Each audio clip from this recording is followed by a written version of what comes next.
There are phases in life that don't announce themselves. No dramatic warning, no sudden breakdown. Just a slow, steady unraveling of things you once took for granted.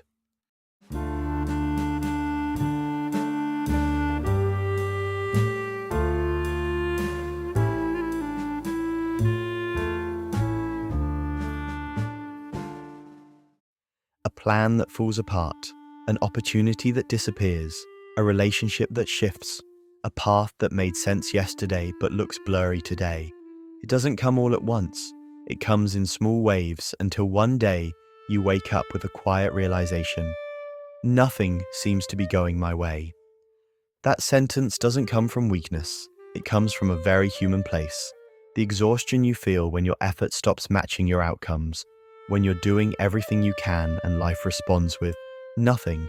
That emptiness can feel heavier than failure. Because failure teaches you something, but stagnation, it teaches you to doubt yourself. Psychologists have studied this phenomenon for decades. One of the most famous findings came from Dr. Martin Seligman in the 1960s, the concept of learned helplessness. When individuals face repeated setbacks they can't control, the brain eventually learns to stop trying. Not because you're lazy, not because you lack potential, but because your nervous system is trying to protect you from further pain. It's a survival response, a shield, a way of saying, stay still, maybe it won't hurt as much. But here's the unseen consequence. When life keeps telling you no, your mind quietly stops expecting a yes. Suddenly, even simple tasks feel heavy. Your motivation drops, hope feels unfamiliar.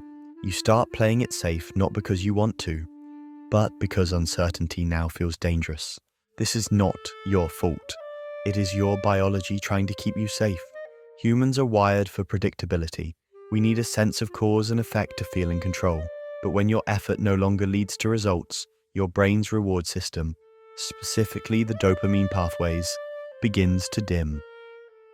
This is why nothing feels exciting during these phases.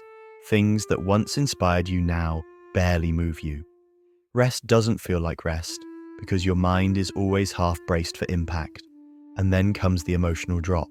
Not dramatic sadness, not visible breakdowns, but a quiet numbness, a sense of floating instead of living. You show up, you function, you pretend, but you don't feel connected to anything. Even joy feels distant. This isn't depression necessarily. Sometimes it's just chronic stress, slowly numbing the emotional circuits of your brain. No one notices it from the outside, but inside, you're constantly thinking, why try so hard if life keeps pushing me around? But here's something most people don't realize. This phase, the one that feels like everything is falling apart, is often the brain's way of signaling that something deeper needs to change. Not your goals, not your identity, but your internal operating system, the patterns, expectations, habits, and beliefs that once protected you but now restrict you. Modern psychology calls this process cognitive reorganization, the brain recalibrating its old patterns to make space for new ones. It feels like your life is stuck, but internally, something is shifting. Your system is questioning, what still matters? What no longer works? What have I been forcing for too long? When nothing goes your way, the question isn't what's wrong with me. The question is what needs to evolve. This is why some people fear these seasons, not because they're painful, but because they are revealing. When familiar things stop working, you're forced to confront truths you've been avoiding. Maybe the path you chose wasn't authentic. Maybe the people around you don't support your growth. Maybe your expectations were shaped by pressure, not desire. Maybe your dreams need new methods, not more force. And yes, sometimes things stop working because you've outgrown the version of yourself that once created them. But let's be honest, knowing this doesn't make the struggle easier. Even understanding the psychology behind it doesn't remove the heaviness. So the next question is, how does one cope? What does healing look like in a phase where nothing seems to go right? Contrary to popular belief, healing doesn't start with huge breakthroughs. It starts with stability, giving your nervous system the signal that you're safe, because until your brain believes you're safe, you can't build anything new.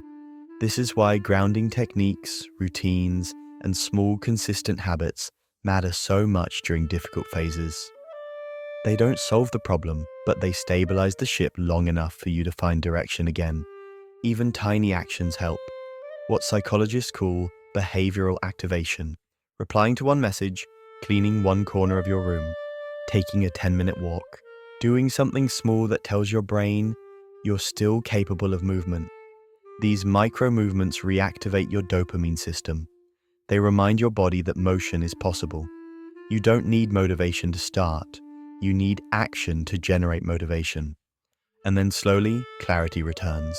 Not as a grand revelation, but as small recognitions. This doesn't matter to me anymore. This habit is draining me. This person no longer feels aligned.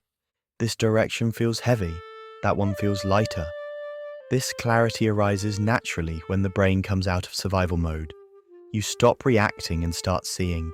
Your internal world becomes quieter, and in that quiet, you finally hear yourself again.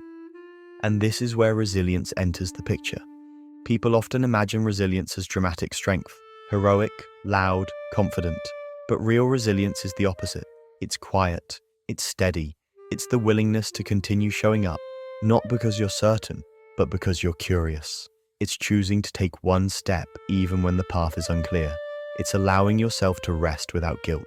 It's giving yourself permission to pause, reflect, breathe, and reset. Researchers say resilience is not a personality trait. It's a skill, one that is built through adversity, not in the absence of it. When nothing goes your way, your brain is learning flexibility, the ability to pivot, reassess, and adapt without collapsing. Flexibility is far more powerful than strength, because strength breaks under pressure, but flexibility bends and survives. As your mind becomes more flexible, something else starts happening, a subtle form of emotional maturity. You begin recognizing what you can control and what you can't. You learn to let go of outcomes. You learn to focus on process. You learn the difference between effort and attachment. And in that understanding, you become lighter. One day, without noticing when it happened, you feel a small spark of motivation. You get an idea. You try something new. You feel capable again. And this time, the confidence doesn't come from certainty. It comes from realism, from knowing that even if things don't go perfectly, you can handle it. This shift is known as internal locus of control, the belief that regardless of circumstances, you have influence over your responses. This is the psychological core of taking your life back. And then, life starts cooperating again. Not magically, not instantly, but gradually. Opportunities appear, not because fate changed, but because you did. You're no longer operating from fear or pressure or old wounds. You're moving from clarity, from maturity, from self-awareness. That's what the difficult phase was preparing you for. People often think growth comes from success, but more often growth comes from friction. When nothing goes your way, life is not blocking you. It's redirecting you. It's saying, not this way. It's nudging you toward a path where your effort will actually matter. A path that fits who you're becoming, not who you were forced to be. And yes, sometimes you can't navigate this alone.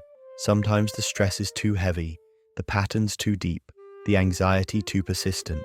During such phases, reaching out to a friend, a mentor, a therapist is not a sign of weakness. It's a sign of wisdom. Professional help doesn't replace your strength, it organizes it. It guides you out of loops your nervous system can't escape on its own.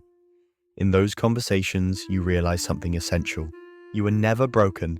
You were overwhelmed. You were exhausted. You were trying to carry too much without support. And every human breaks under that weight. But you didn't break. You paused. You adapted. You questioned. You slowly rebuilt. The phase where nothing goes your way is rarely the end. It is almost always the turning point. When you look back months or years later, you'll see the pattern clearly. You'll understand why the doors closed, why the people changed, why the path shifted. You'll realize you weren't being punished. You were being prepared for a version of life that required a stronger, calmer, more self-aware version of you. So if you're in that difficult season right now, take a breath. Not a dramatic, inspirational breath, just a human one. A breath that reminds you that you're still here. You're still capable. You're still learning and you're still moving, even if slowly. Nothing going your way is not the end of your story. It's the part where you stop living on autopilot and start living with intention. It's the chapter where you become someone who doesn't break under pressure. Someone who bends, adapts, learns, and eventually rises. Life will move again, opportunities will return, your energy will come back, and you'll realize something quietly powerful. Things didn't go your way back then, so they could lead you somewhere better now.